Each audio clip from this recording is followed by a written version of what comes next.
આજે આપણે બનાવીશું સુરતી કોલ્ડ કોકો, જે ગરમીમાં પીવાની ખૂબ જ મજા આવે છે અને બાળકોને ઘરે જ બનાવી આપો. તો સૌથી પહેલાં 1 લીટર દૂધમાંથી થોડુંક દૂધ કાઢી લીધું છે. હવે દૂધને ગરમ કરવા મૂકવાનું છે.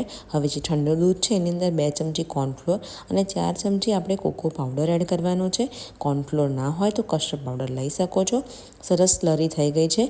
દૂધ ગરમ થવા માંડ્યું છે તો હવે 6 મોટી ચમચી ખાંડ એડ કરી અને હવે જે સ્લરી બનાવીને રાખી છે તો ધીરે ધીરે એડ કરી અને મિક્સ કરવાનું છે અને સરસ એક ઉભરો આવે ત્યાં સુધીને ગરમ થવા દેવાનું છે.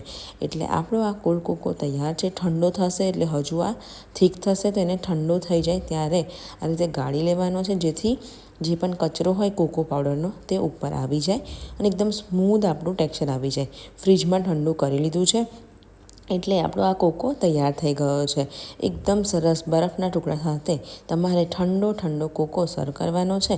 રેસીપી ગમી હોય તો લાઈક કરજો, શેર કરજો અને હા, ગુજરાતી કિચન યુટ્યુબ ચેનલને સબસ્ક્રાઈબ કરવાનું બિલકુલ ના ભૂલતા. મળીશું આપણે એક આવા જ નવા વિડીયો સાથે. ત્યાં સુધીને આવજો.